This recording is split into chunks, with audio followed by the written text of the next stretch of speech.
One of the best things about making Fast and Furious movies is getting to take our fans around the world with us. We love exploring new places. And in The Fate of the Furious, we had the unbelievable opportunity to travel to Cuba and bring the taste of the Cuban culture to our audience. Here's a look at our experience shooting in Cuba, from its beautiful cities to the inviting people who welcomed us with open arms.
Right now, I am going to meet members of the U.S. Embassy here in Cuba who have been very helpful in allowing us to make the magic.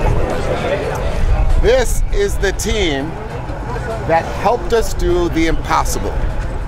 I want to say thank you from the bottom of my heart. So, group hug, group hug.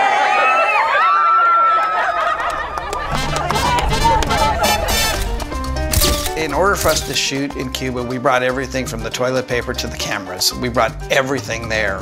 Every toy a director could ever want is not only here, but it's in Cuba, which means that we had to put all this stuff on a ship, on a plane, on a submarine, whatever we did, we got it out here.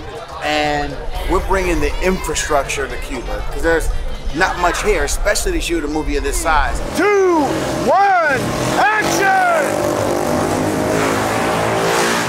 Normalmente en un equipo mío sería entre 5 y 8 personas, aquí estamos hablando casi 30 personas.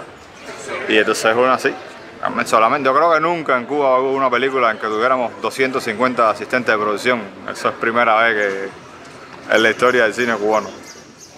You see these camera cars, you see edge arms, you see our motorbikes and stuff like that. You see some of the, even just the video village. This stuff has never been seen before here.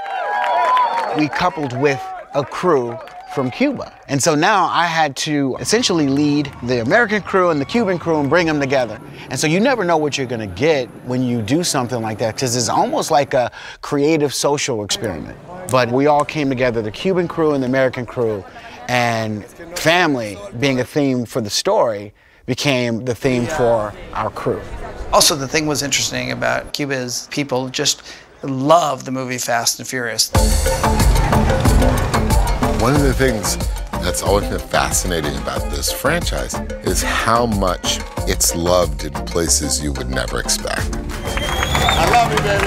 There's nothing in the action realm that quite compares to this franchise. We're standing alone on a platform that includes different cultures from around the world, you know, in a ride, in a fun ride, you know? And I think that that's something that I could say I'm incredibly proud to be a part of.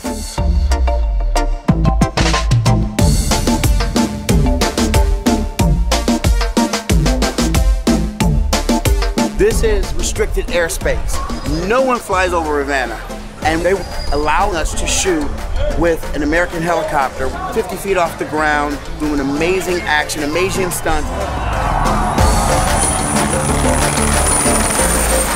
I don't think there's ever been a Fast and Furious movie where we were able to fly the helicopters that low and to capture the action that we did in Cuba. It was really amazing. It's kind of cool to see what's here, because I do think that very soon it's going to change.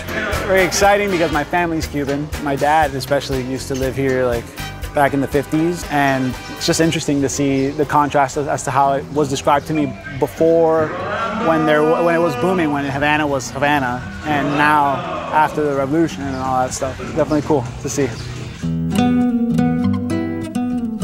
Havana is absolutely raw. You see no billboards, no marketing, no influence, no Western influence, and I think that's really, really interesting. Cuba is a land forgotten in time. Between the cars, the architecture, being taken back 50 years, it's something you can't build on a soundstage, on a studio lot, and it's very, very hard to find in 2017. So this has so many layers being here, I love it. What we wanted to do was celebrate the Cuban spirit in that opening scene.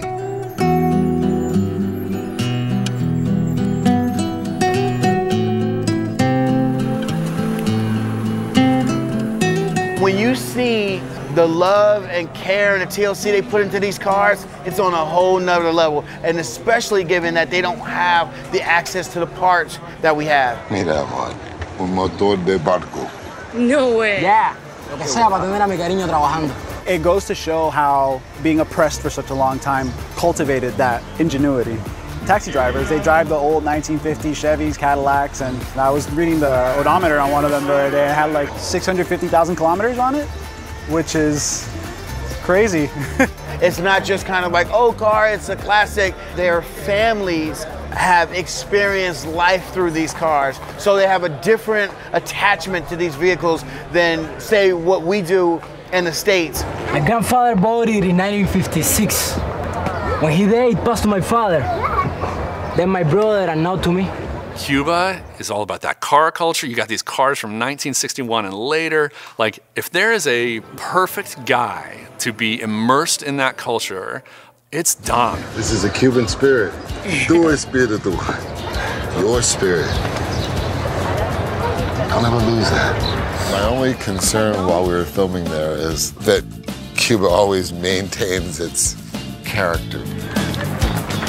Even though it was maybe one of the most difficult experiences to make a movie down there, I will never look back on it any other way than the most fun 3 weeks I've got to spend making a movie anywhere. It was just truly amazing. Cuba is a standing work of art.